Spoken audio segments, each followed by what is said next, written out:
ಮಹಾಪ್ರಭು, ಈ ಮಂತ್ರಿಗೆ ನಾನು ಚಿಕಿತ್ಸೆ ನೀಡಿದ್ದೇನೆ. ನೀವು ಈಗ ಹೋಗಿ ನೋಡಬಹುದು. ಹೋಗಿ ಮಂತ್ರಿಯನ್ನು ಕರೆದುಕೊಂಡು ಬಾ. ಅಪ್ಪಣೆ ಪ್ರಭು. ಏನು ಮಂತ್ರಿ, ಆಗಲೇ ಏನೋ ವಿಷಯ ಹೇಳುತ್ತಿದ್ದೀರಲ್ಲ?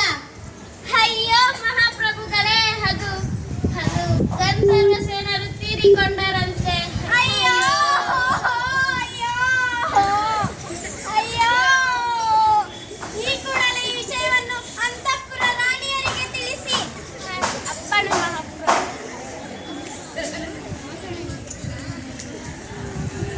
ಅಯ್ಯೋ! ಏನಾಯಿತು ಮಂತ್ರಿ? ಅದು ಗಂಧರ್ವ ಸೇನರು ತೀರಿಕೊಂಡರಂತೆ. ಅಯ್ಯೋ ಅಯ್ಯೋ ಅಯ್ಯೋ! ಹೌದು.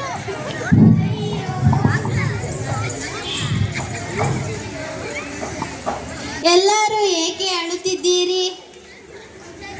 ಅಯ್ಯೋ ಕಾಕ, ಗಂಧರ್ವ ಸೇನರು ತೀರಿಕೊಂಡರಂತೆ. ಈ ನಮ್ಮ ಮಹಾರಾಜರಿಗೂ ಆ ಗಂಧರ್ವ ಸೇನರಿಗೂ ಏನು ಸಂಬಂಧ? ಇದು ನಮಗೂ ಗೊತ್ತಿಲ್ಲ.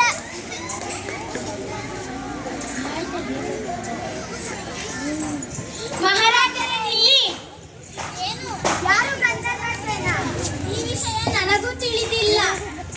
ಮಂತ್ರಿ, ಯಾರೀ ಗಂಧರ್ವ ಸೇನ? ಗಂಧರ್ವ ಸೇನ ನನಗೂ ತಿಳಿದಿಲ್ಲ. ಮುಖ್ಯಸ್ಥನ ಅಳುತ್ತಿರುವುದನ್ನು ಕಂಡು ನಾನು ಹತ್ತೆ. ನೀನೇನು ಮೂರ್ಖನೇ? ಯಾರೀ ಗಂಧರ್ವ ಸೇನೆಯನ್ನು ಪತ್ತೆ ಮಾಡಿಕೊಂಡು ಬಾ.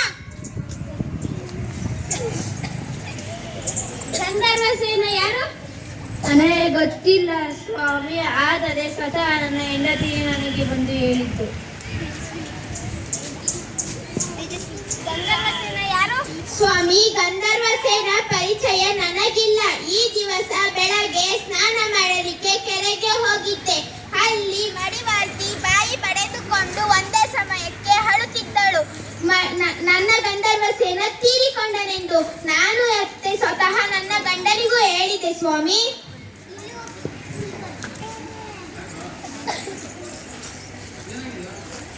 ಅಯ್ಯೋ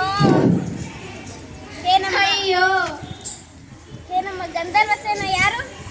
ಅಯ್ಯೋ ಸ್ವಾಮಿ, ನನಗೆ ಅದೃಷ್ಟವಿಲ್ಲ ಸ್ವಾಮಿ. ಈಗಲೂ ನನ್ನ ಹೃದಯ ಅವನಿಗಾಗಿಯೇ ಮಿಡಿಯುತ್ತಿದೆ.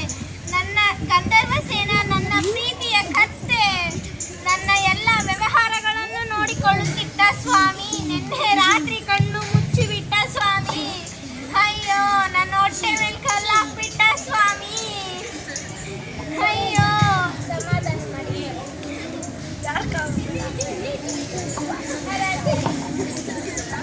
ಬಡವಳಿಯ ಪ್ರೀತಿಯ ಕತ್ತೆ. ಅಯ್ಯೋ ಏ ಮೂರ್ಖನೇ, ಇದಕ್ಕೆಲ್ಲ ನಾವು ಹತ್ತೇವೆ. ಒಂದು ಕುರಿ ಹಳ್ಳಕ್ಕೆ ಬಿದ್ದರೆ